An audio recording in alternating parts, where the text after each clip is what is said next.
Doing on this last bit of the series, I'm going to show you guys how wild horses came back to America, which is kind of a weird statement, right? Wild horses, the Mustangs, one of the American symbols of the West. Herds of them on the plains, Native Americans riding horseback, chasing down buffalo.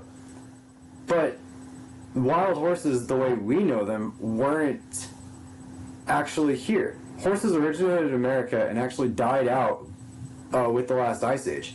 So, like the wild horses that we know today, that we have today, still in the United States, aren't native. They're actually technically an invasive species, and they're classified as that in a lot of places. And they actually, in some areas that they're in, end up actually hurting the wildlife there. All that aside, though, wild horses are beautiful, and at this point, they are a great asset to the American West and a truly symbol of a truly wild America. And so today I just want to kind of walk you guys through a history on wild horses in America and how they came back, what happened to get them back, and then a little bit of their current history now. So I hope you guys enjoyed the video. If you do, please leave a like, please subscribe, and please leave a comment on anything you guys would like to see me cover in this series. And yeah, without further ado, let's get to the video. Learn more. America's wild horses, a native reintroduced species. So I might have been wrong in my original statement, but I don't think I know the facts are there, but maybe they aren't considered invasive everywhere. All right, so by Amelia Perrin. Also, as I say before, I do not own this article. I did not write it. I'm merely relaying information to you guys. If y'all would like to read the article as well as go and support this website, this is actually the website is AmericanWildHorseCampaign.org. Please go there, please donate there if you feel like it, and without further ado, let's get into this. Okay, so October 8th, 2020. America's wild horses are deeply interwoven in the fabric of the American West. When you think of wild horses, you may think of freedom, fierce family bonds, and powerful protectors, all ideals many Americans align themselves with and take great pride in. So why does the Bureau of Land Management, BLM, place the same level of pride and honor in these icons? Maybe it's because they consider them invasive or non-native, and that's what I just said. Maybe they consider them a pest, a threat to cattle ranching lifestyle. No matter the reason, they are blatantly ignoring the Mustang's long, deeply rooted history in North America. To help you understand the history, you must first understand wild horses are actually a native reintroduced species. So what exactly does that mean? Alright, so native reintroduced. Let's break down the terminology. Many people try to diminish the history of wild horses by dubbing them feral. What those people don't understand is the word feral actually has no scientific meaning. It purely describes a species' relationship with humans. It has absolutely no relatory to an animal's biological status as native or non-native, whereas a native reintroduced species is a native species that was lost on its native land and has come back, either on its own or by being reintroduced back to the land by people. This is what happened to America's wild horses. Okay, so I might have been wrong, but I'm a little bit, I mean, they're going to explain it, so. Wild horses evolved and grew on North American continent.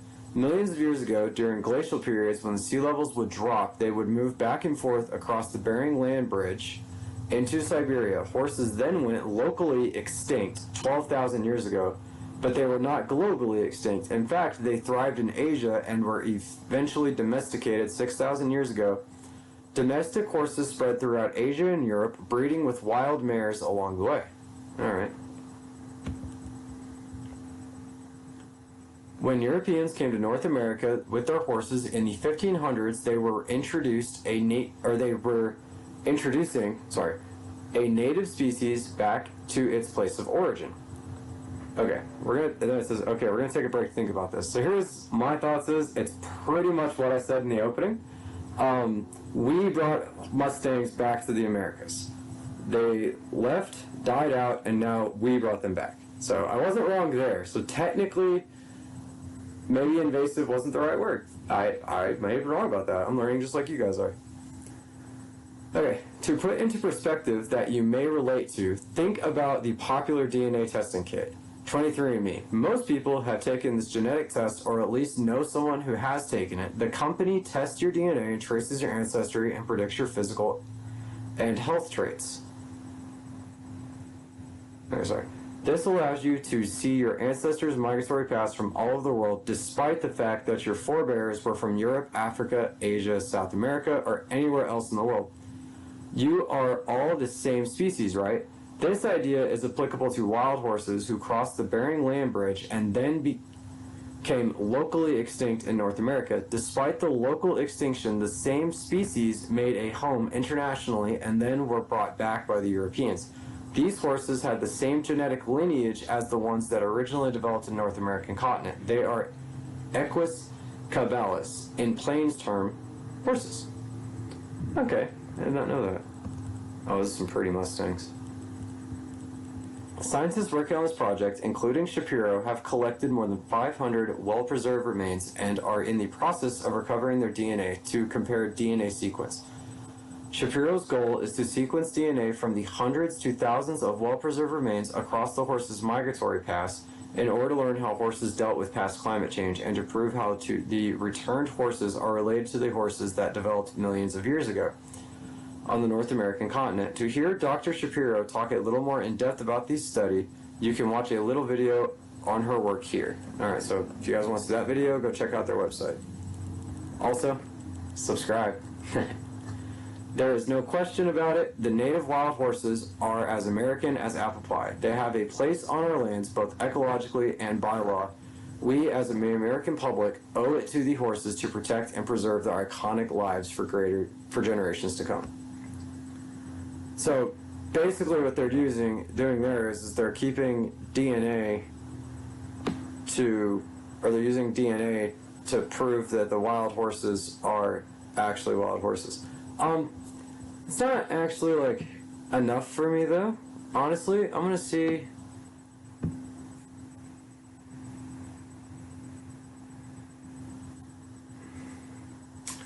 Let's see.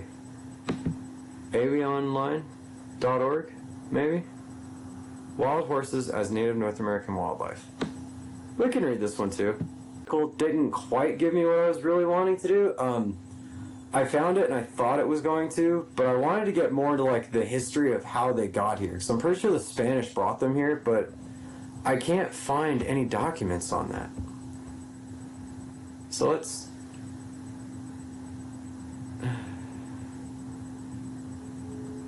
Okay, well this is a little more interesting at least. Let's see. It's probably going to be a lot of the same information. Are wild horses... Okay, so also this is at avionline.org. Once again, if you want to read this article for yourself, please go over there. If not, I hope you guys enjoyed the video, and I'm just going to go through it as best I can. Are wild horses truly wild? As an indigenous species in North America, or are they feral weeds? Barnyard escapes far removed genetically from their prehistoric ancestors. The question at hand is therefore whether or not modern horses, Equus caballus, should be considered native wildlife.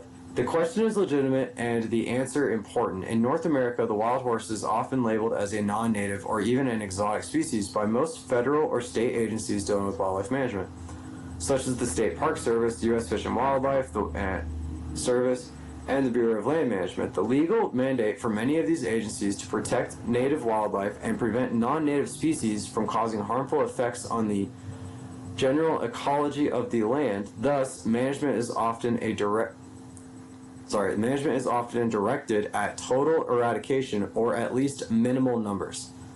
The idea that wild horses were indeed native wildlife, a great many current management approaches might be compromised.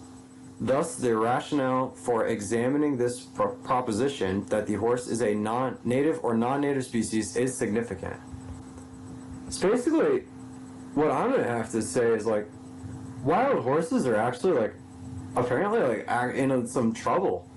One article, like, I didn't know that. You know, I knew there weren't very many herds left, but I didn't think they were, like, actually looked at as burdens.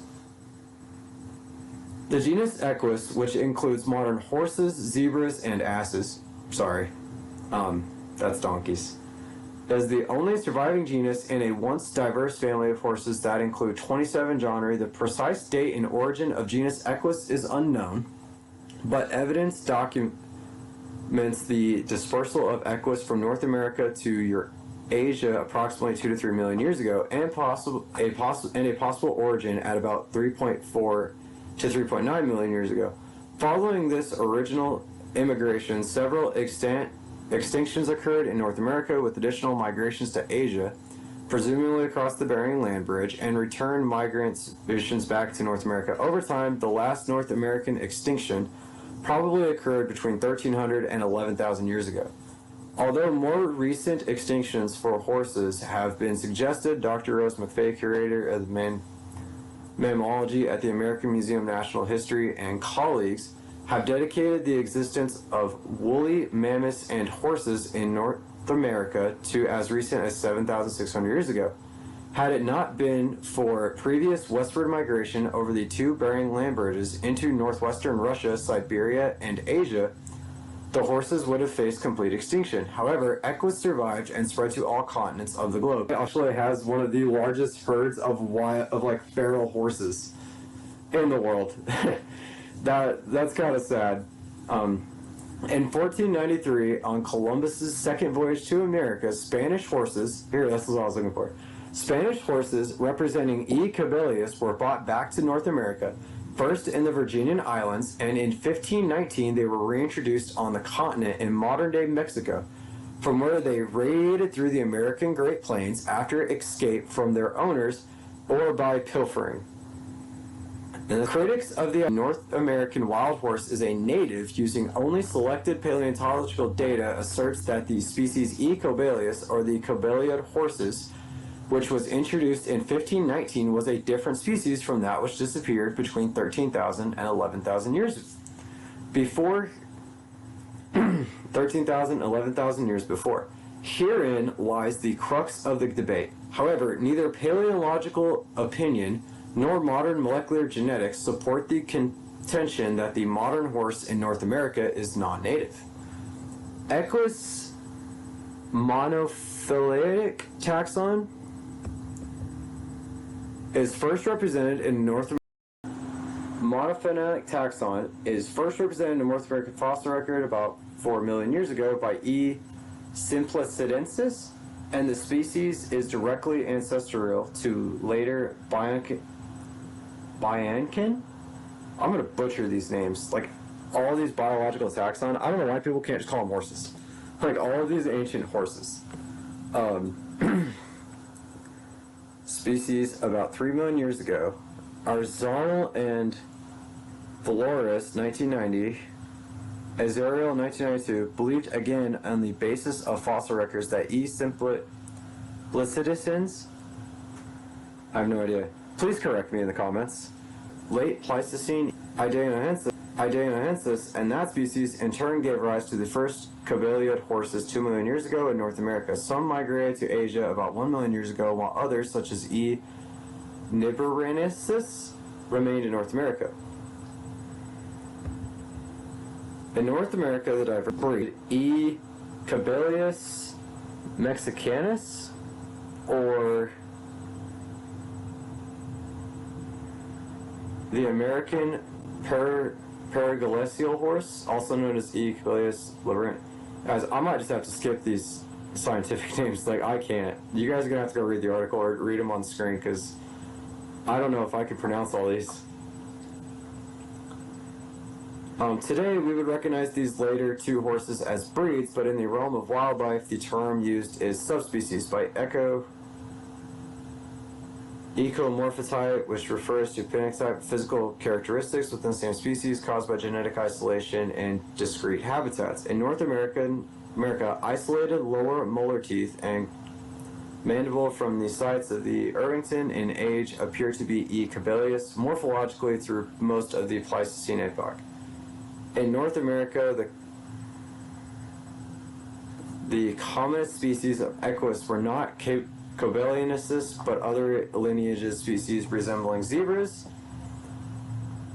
hemiones, and possibly donkeys.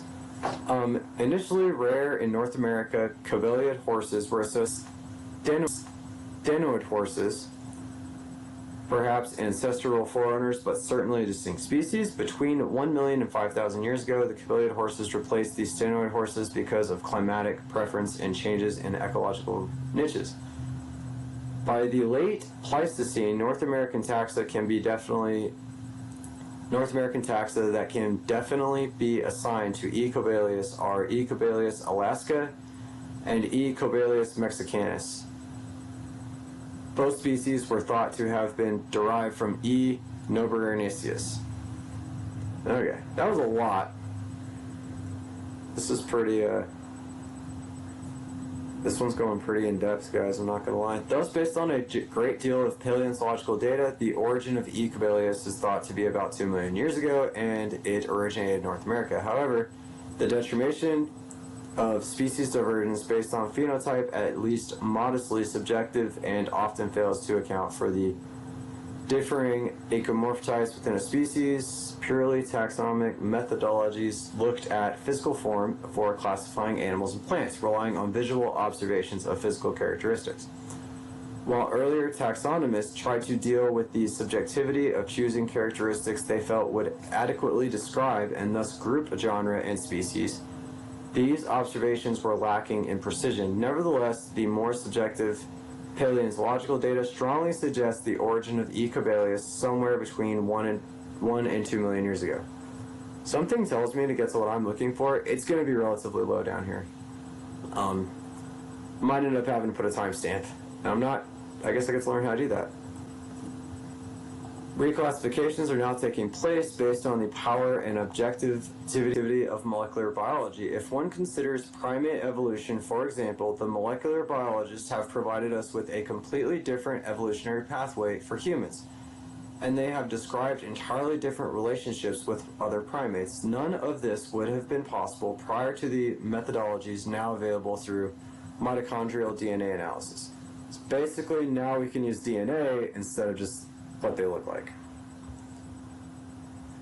A series of genetic analysis carried out at the San Diego Zoo Center for Reproduction and Endangered Species, and based on a chromosome difference and mitochondrial genes, both indicate significant genetic divergence amongst several forms of wild E. cobalius as early as 200,000 to 300,000 years ago. These studies do not speak to the origins of E. cobalius per se, but they point to a great deal of genetic divergence among members of E. cobalius by 200,000 to 300,000 years ago. Thus, the origin had to be earlier, but at the very least, well before the disappearance of horses in North America, between 13,000 and 11,000 years ago. For a relatively new field of molecular biology using mitochondrial DNA analysis has recently revealed that the modern or Cabellian horses is genetically equivalent to E. lambi, a horse according to fossil records that represents the most recent equispecies in North America prior to extinction. So the modern horses and that horse, they're the same per that. A horse according to fossil records that, not only is E. cobalius genetically equivalent to E. lambi, but no evidence exists for the origin of E. cobalius anywhere except North America. So, horses that's saying horses did originate here. According to the works from Uman University, the Department of Evolutionary Biology, Frosting, the date of origin based on mutation rates for mitochondrial DNA for E. cobalius is set at approximately 1.7 million years ago. In North America, this, of course, is very close, genealogically speaking, to the 1 to 2 million year figure represented by the interpretation of fossil records. Carlos Villa,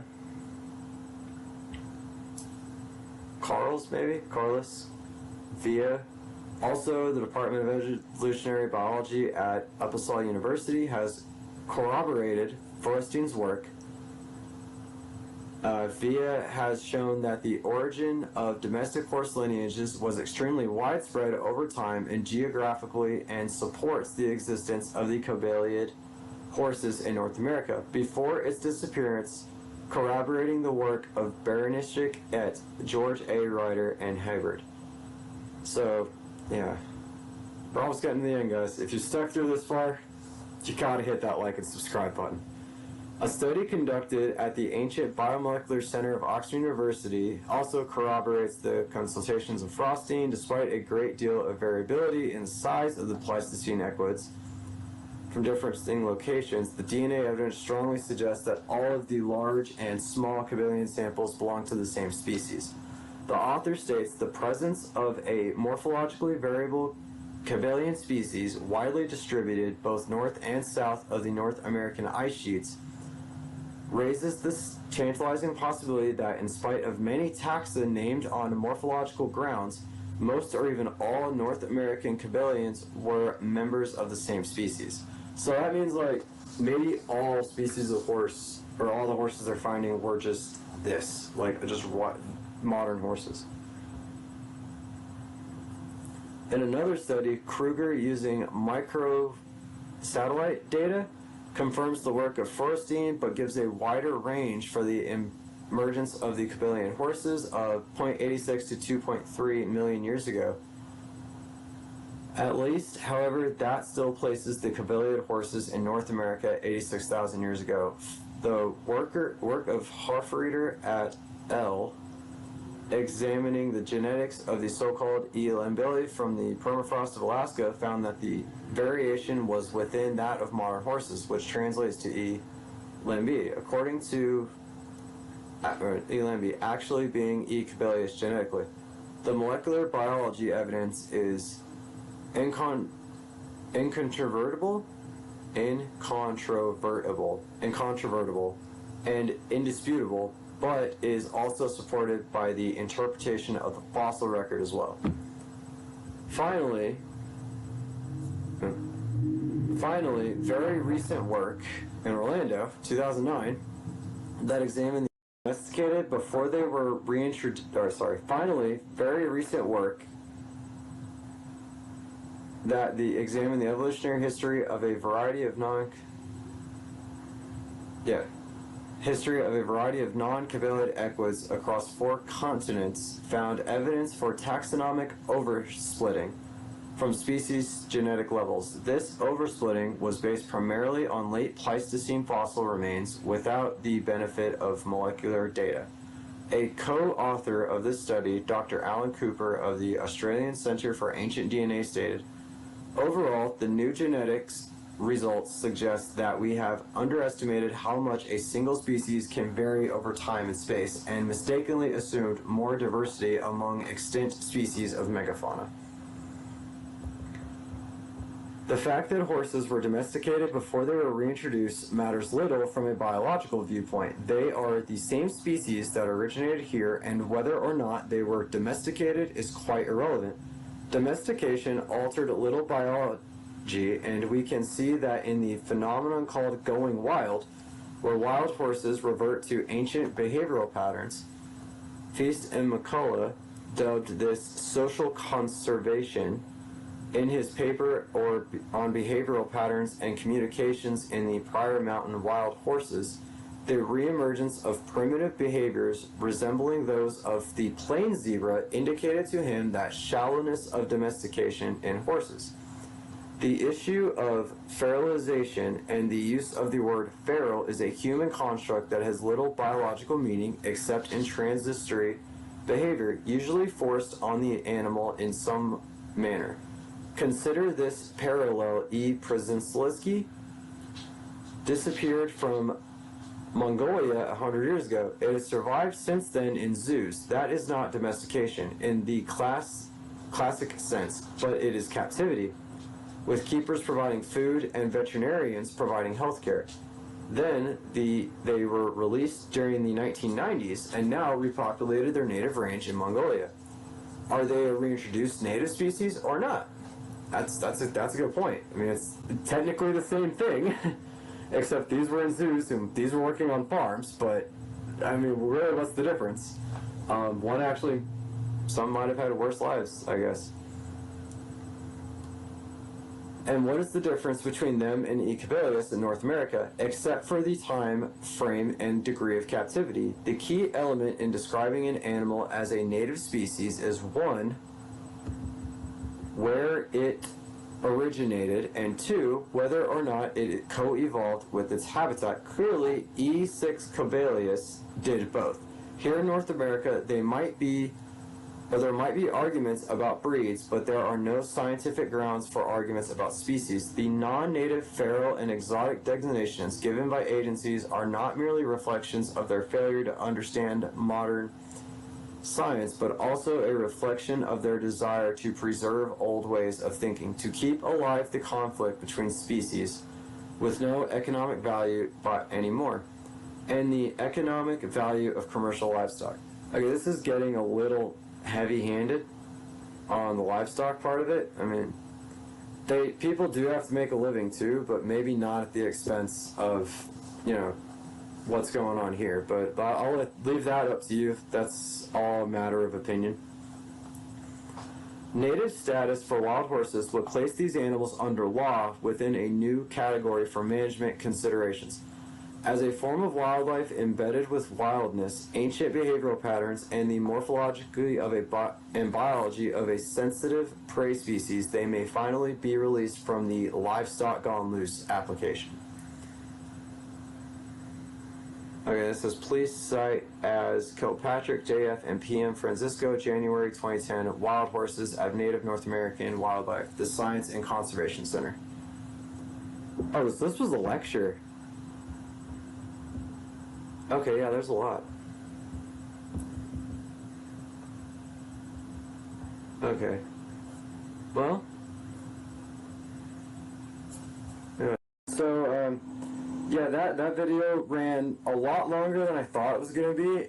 Had I found this second article first, I probably would have just went with that one. But hey, you know what? I would really like for you guys to actually go to that the side of the first article and read up, donate if you want. It seems like it's going towards a good cause, but you can do your own research on that. But yeah, thank you guys for sticking with me. If you've made it this far, please go ahead, smash that like button, hit subscribe, leave a comment on what you might want to see me go over next, and follow me on Instagram, and please follow this channel. It only helps me grow. I'm looking to reach 200 subscribers. I just hit 150. Thank you guys for that, and yeah, until next time, I will see you in the next video. Peace.